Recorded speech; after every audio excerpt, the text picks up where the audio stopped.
विद्यार्थियों, आज मैं शंकर के अनुसार ईश्वर विचार की व्याख्या करूंगी। यह बीए सेमेस्टर 2 CC3 के पाठ्यक्रम का हिस्सा है। अद्वैत वेदांत के अनुसार ईश्वर व्यवहारिक दृष्टि से सत्य है, परमार्थिक दृष्टि से नहीं। शंकर का निर्गुण ब्रह्म धार्मिक व्यक्तियों को संतुष्ट नहीं कर पाता है, इसीलिए उन्होंने अपने दर्शन में ईश्वर का विचार भी प्रस्तुत किया है। ब्रह्म का संबंध जब माया से होता है तब वही ईश्वर बन जाता है। शंकर के दर्शन में ईश्वर को मायोपहित ब्रह्म भी कहा गया है। ईश्वर माया के द्वारा विश्व की सृष्टि करता है। माया ईश्वर की शक्ति है, जिसके कारण वह विश्व का प्रपंच करता है।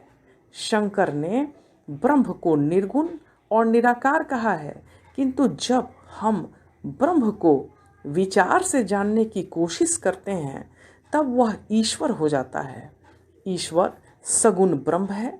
ईश्वर सविशेष ब्रह्म भी कहा जाता है।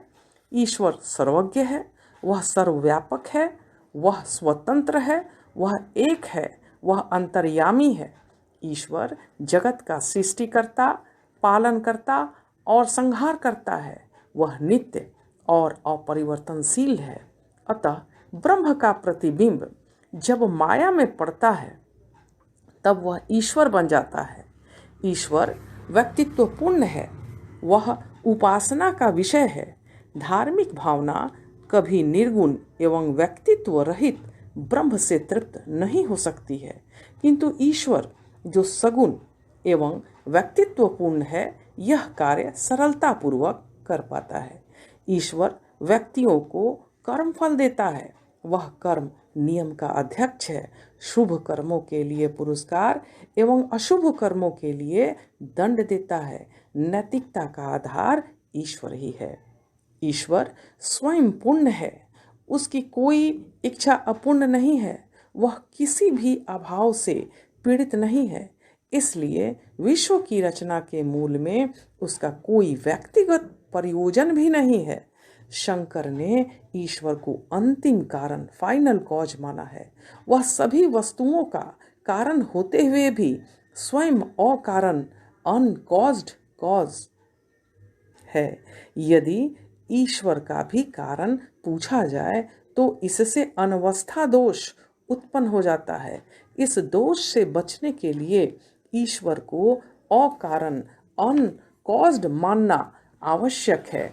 ईश्वर विश्व का उपादान कारण मटेरियल कॉज और निमित्त कारण एफिशिएंट कॉज दोनों है। ईश्वर विश्वव्यापी तथा विश्वातीत दोनों है।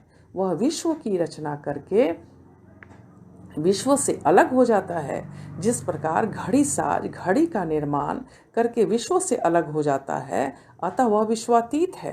पुनः जिस प्रकार दूध में उजलापन अंतर्भूत है, ठीक उसी प्रकार ईश्वर विश्व में व्याप्त भी है। यद्यपि ईश्वर विश्व में व्याप्त है, फिर भी वह विश्व की बुराइयों से प्रभावित नहीं होता है। पिछले क्लास में मैंने जब शंकर द्वारा ब्रह्म के स्वरूप के विषय में चर्चा की थी, तब मैंने यह बतलाया था कि शंकर की मान्यता के अनुसार ब्रह्म के दो स्वरूप हैं, तटस्थ लक्षण और स्वरूप लक्षण। शंकर ने ब्रह्म को सत्य, अनंत तथा ज्ञान स्वरूप माना है।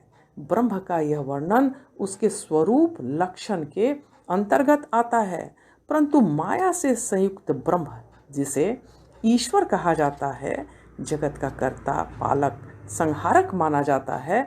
ब्रह्म का यह वर्णन उसका तटस्थ लक्षण कहलाता है। ब्रह्म जगत की रचना नहीं करता है, बल्कि ईश्वर करता है। तटस्थ लक्षण और स्वरूप लक्षण को समझने के लिए एक उपमा का सहारा लिया गया है। एक गडेड़िया रंगमंच पर राजा का अभिनय करता है, देश पर विजय प्राप्त करता है। नाटक की दृष्टि से वह राजा के रूप में प्रकट होता है। यह उसका तटस्थ लक्षण है, परंतु वास्तविकता यह है कि वह एक गड़ेड़िया है। यह उसका स्वरूप लक्षण है। ब्रह्म और ईश्वर में कोई मौलिक भेद या अंतर नहीं है। ये दोनों एक ही हैं। जैसे नाटक करते समय नाटक के अंदर जो आदमी रहता है वह नाटक करने के बाद जब वह बाहर आता है तो वह दूसरा आदमी नहीं हो जाता है। नाटक करते समय राजा का अभिनय करना तो एक सामयिक उपाधि मात्र है। इसी प्रकार सगुण ब्रह्म या ईश्वर निर्गुण ब्रह्म का ही प्रतिरूप है। जगत की दृष्टि से वह ईश्वर है तथा निरपेक्ष रूप में वह पर ब्रह्म ही है। ईश्वर ब्रह्म का स्वरूप लक्षण व्यक्त नहीं करता है, फिर भी ईश्वर की उपासना का महत्व है। ईश्वर भक्ति ब्रह्म ज्ञान के पथ में एक महत्वपूर्ण सीढ़ी है। शंकर के दर्शन में ब्रह्म और ईश्वर को मिलाकर 4 अवस्थाओं का वर्णन है। इनमें 3 ईश्वर और 1 पर ब्रह्म की अवस्था है। पर ब्रह्म, अपर ब्रह्म, हिरण्यगर्भ और वैश्वानर है। ये 4 अवस्थाएं या स्तर हैं। ब्रह्म के इस व्याख्या को एक उपमा द्वारा समझा जा सकता है। जैसे यदि हम एक बीज को लें तो बीज की हम 3 अवस्थाएं पाते हैं। बीज की पहली अवस्था वह है जब वह प्रारंभिक अवस्था में शक्ति के रूप में रहता है। बीज की दूसरी अवस्था तब होती है जब वह अंकुर दे देता है।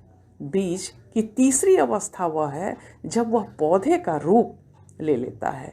बीज की इन 3 अवस्थाएं ईश्वर की 3 अवस्थाओं के समान है। ईश्वर की इन 3 अवस्थाओं को क्रमशः ईश्वर, हिरण्यगर्भ तथा वैश्वानर कहा गया है। जब तक माया कार्यान्वित नहीं होती है तब तक वह ईश्वर है। ज्यों ही माया अपना कार्य प्रारंभ कर सूक्ष्म पदार्थों को बना डालती है त्यों ही उसे हिरण्यगर्भ कहा जाता है। जब स्थूल पदार्थ का निर्माण हो जाता है तब ईश्वर का पूर्ण विकसित रूप विराट या वैश्वानर कहा जाता है। ईश्वर के 3 रूप असत्य एवं मायावी हैं। ब्रह्म इससे प्रभावित नहीं होता है। इन 3 अवस्थाओं से अलग ब्रह्म है जिसे वास्तविक परमार्थता सत्य कहा गया है। इसीलिए ब्रह्म को पर ब्रह्म कहा जाता है।